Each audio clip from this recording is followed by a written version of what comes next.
j'espère que la société permet encore qu'on puisse avoir un parcours un peu comme le mien, c'est-à-dire qu'à un moment ou un autre, qu'on ait 15 ans ou qu'on en ait 40, on peut effectivement faire la démarche d'aller dans un atelier et dire, enfin voilà, je suis en appétit d'apprendre ce métier-là et est-ce que je peux poser mes valises chez vous et les remplir de ce que vous pourriez m'apprendre. J'espère qu'il est encore possible de passer par là sans nécessairement passer par une phase de scolarité. Maintenant, on est dans une société où tout se valide à travers des diplômes et ça a du bon aussi. Voilà, l'école, elle a du bon parce qu'elle apprend une certaine manière d'aborder les choses, mais moi ce que je reproche à l'école, c'est d'être un peu trop école, un peu trop scolaire, et effectivement peut-être d'enfermer un peu l'individu dans des techniques qui pourtant pourraient être totalement libres de communiquer entre elles. C'est-à-dire que moi, parfois, j'utilise des outils qui feraient se retourner dans leur tombe un bronzier d'art traditionnel. Mais je les utilise parce que j'accède, parce que j'en ai besoin dans l'œuvre sur laquelle je travaille. Et c'est vrai que de ne pas avoir fait d'école, alors je souffre d'un syndrome de l'imposteur que je travaille énormément, bien sûr, parce que c'est vrai qu'on est dans une société où si on n'est pas reconnu par un diplôme, c'est plus compliqué, mais même dans nos têtes, hein, parce que dans nos têtes à nous, on se dit mince, j'ai pas de diplôme, donc est-ce que je suis légitime à être aussi bonne artisan que peut l'être quelqu'un qui a fait une école et qui est diplômé, qui a un CAP ou un BEP ou un diplôme des métiers d'art, ou voilà, enfin bref. Et c'est vrai qu'on ne se sent pas toujours aussi légitime, mais ça c'est quelque chose qui va beaucoup mieux chez moi en tout cas. Parce que je vois bien que mon travail plaît énormément, que j'ai beaucoup de créativité. Alors je compense peut-être justement ce manque de diplôme par une créativité inépuisable. C'est-à-dire que si on m'enlève un modèle, j'ai 10 autres idées qui arrivent, quoi. Voilà. Pour me prendre toutes mes idées, je sais que j'en ai toujours... enfin, c'est un entonnoir. J'ai derrière moi des milliards d'idées qui fourmillent et devant, voilà, si on m'en prend, il y en a plein d'autres qui arrivent. Donc c'est pas un souci. Et je pense que l'école, d'une manière générale, devrait un petit peu se remettre en question et travailler davantage sur l'individu que sur la mise en place de techniques uniquement, ouais, ou de théorie. Voilà. On devrait davantage chercher à exprimer qui on est, à chercher qui on est, avant d'apprendre toutes ces techniques qui certes sont très utiles, hein. Vraiment je ne reviens pas sur le fondamental de l'école, mais je pense qu'il y manque quelque chose. Ça devrait commencer dès la petite enfance. Ouais. Mais même c'est le rôle du parent aussi. Oui. Voilà. Or le rôle du parent aujourd'hui, c'est de chercher à faire que son enfant s'intègre dans une société. Alors on peut s'intégrer dans une société en apprenant à ses enfants le civisme, toutes ces choses-là. Ça permet de s'intégrer dans une société, le civisme, le partage, l'écoute de l'autre. Voilà, je pense que c'est plus ça, s'intégrer dans une société. Mais en fait, il faut le faire en allant chercher qui on est vraiment. Oui, complètement. Je pense que travailler avec ses mains, c'est travailler avec son énergie, avec son fluide. Et du coup, c'est forcément aller chercher quelque chose qui nous appartient. parce que ce qui enfin, c'est voilà, notre transpiration, nos empreintes digitales, tout ça font de nous des individus uniques.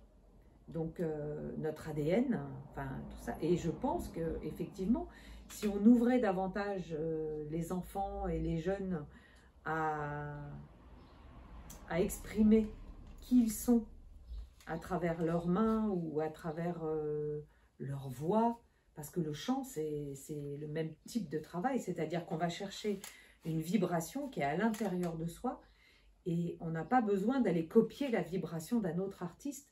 On a déjà, nous, une vibration qui nous est propre. Donc, si on chante, il faut aller chercher notre interprétation. Enfin, chaque mot résonne, je ne sais pas si j'utilise le mot amour, puisque c'est un mot que tout le monde connaît, mais il a pas la même résonance d'une personne à l'autre. On ne va pas avoir le même emploi d'une personne à l'autre. Et je pense que tout est pareil. C'est-à-dire que si on utilise un morceau de matière, il ne va pas avoir la même résonance en fonction de qui on est. On va utiliser un morceau de terre, un morceau de céramique, un morceau de porcelaine. On va en faire quelque chose de très individuel en fonction de qui on est. Et il n'y a qu'à voir le nombre de céramiques qu'il y a sur la planète aujourd'hui, et en France particulièrement. Et ils ont tous vraiment une façon d'exprimer à travers leurs mains et de travailler la matière qui fait qu'ils mettent leurs empreintes individuelles dedans. Et je pense que ce serait extraordinaire que les enfants à l'école puissent, au-delà des petits dessins à la peinture, avoir la possibilité effectivement de travailler des matières comme la céramique ou même peut-être le métal, parce qu'il y a des choses à faire aussi avec le métal. Et puis quelle satisfaction quand on a fait quelque chose avec ses mains. Mais quelle satisfaction, c'est une grande fierté. Hein. C'est une grande fierté. Moi, à chaque fois que j'arrive à faire une pièce, que j'arrive à faire une soudure, que j'arrive à avoir un produit fini, mais c'est une telle satisfaction, c'est incroyable, quoi.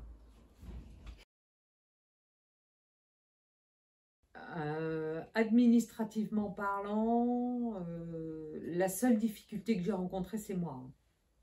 Je suis ma propre difficulté parce que je suis vraiment, enfin, j'ai une espèce d'allergie viscérale à tout ce qui est administratif, donc ça a été un petit peu compliqué à mettre en place au début. Alors il y a quelque chose que je voudrais relever par contre, c'est que je n'ai pas eu le moindre problème d'intégration lié au fait que je sois une femme. C'est-à-dire que je n'ai jamais ressenti le manque de confiance.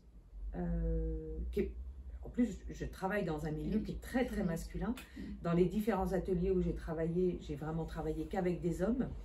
J'ai ensuite travaillé beaucoup dans d'autres ateliers où je fais des missions de temps en temps.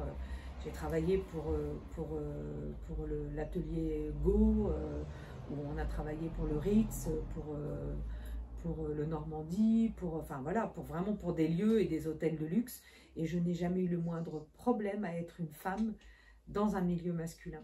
Alors peut-être parce que moi-même, je pense que j'ai un yin et un yang qui doivent être assez forts. En tout cas, ma partie masculine est quand même relativement forte. Et peut-être que c'est ce qui m'a aidé à m'intégrer, mais toujours est-il que j'ai jamais eu le moindre problème. Jamais. Et je travaille régulièrement pour un autre atelier pour lequel on fait des gros chantiers comme le Georges V, comme l'ambassade de Suisse et tout ça, et toujours en travaux de luminaire. Et vraiment jamais. J'ai toujours été regardée comme un artisan et pas comme une femme en fait. Oui, non, mais je le vois bien, hein. J'ai des collègues artisans dans divers types d'artisanat qui ont du mal à s'intégrer dans un milieu d'hommes. Et moi, étonnamment, j'ai jamais eu de mal à m'intégrer et personne n'a eu en face de problème pour m'accepter en tant qu'artisan. Voilà, j'ai jamais eu de conflit d'intérêt par rapport à ça. Ben, je suis artisan d'art, mais je suis mon statut juridique, c'est auto-entrepreneur. Voilà. Alors, ma boutique, je tends vers l'idée qu'elle devienne un atelier boutique, voire atelier showroom plutôt, parce que j'aimerais vraiment qu'à terme, je sois suffisamment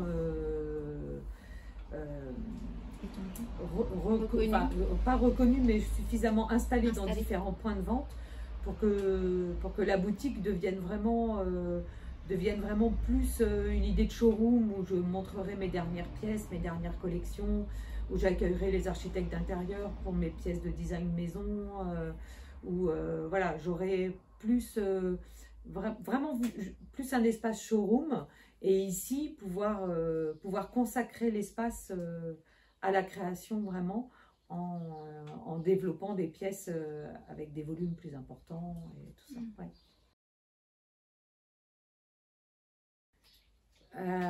Alors j'ai quand même deux activités dans mon activité, parce que j'ai une partie de mes créations qui sont principalement centrées sur le bijou, des bijoux qui peuvent s'adresser absolument à tout le monde, alors que ce soit des boutiques, que ce soit des maisons de couture ou que ce soit des particuliers. Voilà. Ça s'adresse à tout le monde en fonction de ce que chacun ressent, cherche. Ici, dans la boutique, effectivement, je reçois plutôt des particuliers. J'ai toute une clientèle dans les villages et villes autour ici, par ici. Et mes pièces de design d'intérieur s'adressent certes aux particuliers, parce que voilà, je suis ouverte au public ici, donc qui veut rentre, mais je cherche aussi évidemment des architectes d'intérieur pour découvrir mon travail et pouvoir aménager leur décoration grâce à ça, quoi.